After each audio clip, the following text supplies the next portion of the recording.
Hello friends, आज के इस वीडियो में हम क्लास 12 हिस्ट्री का चैप्टर नंबर 8 पढ़ेंगे जो एनसीईआरटी हिस्ट्री है।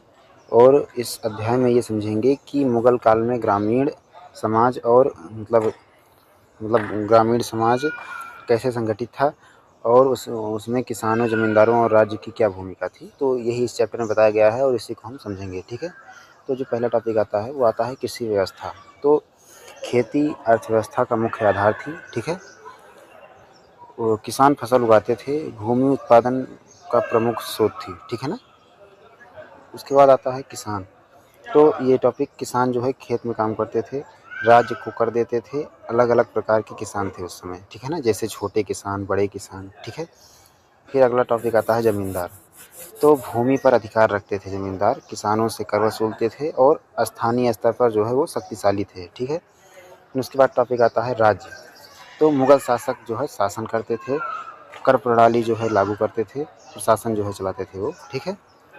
उसके बाद आता है प्रमुख शासक कौन था। तो प्रमुख शासन जो थे वो अकबर थे वहाँ के प्रमुख शासक। इन्होंने भूमि राजस्व प्रणाली को जो है व्यवस्थित किया था। और राजस्व प्रणाली जो है क्या थी, तो किसानों से कर लिया जाता था। इसमें फसल के आधार पर जो है कर तय होता था, नगद या अनाज में भी कर लिया जाता था उस समय, ठीक है। फिर अगला टॉपिक आता है कृषि उत्पादन, ठीक है। तो जैसे गेहूँ हो गया, चावल हो गया, जौ हो गया, जैसी फसलें जो है उत्पादन जो है की जाती थी।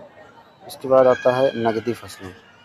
इसमें जो क्या मतलब नगदी फसलें जो है वो भी उगाई जाती थी, ठीक है। फिर अगला आता है ग्रामीण समाज। गांव सामाजिक और आर्थिक इकाई थे उस समय, ठीक है। किसान, मजदूर और कारीगर रहते थे गांव में।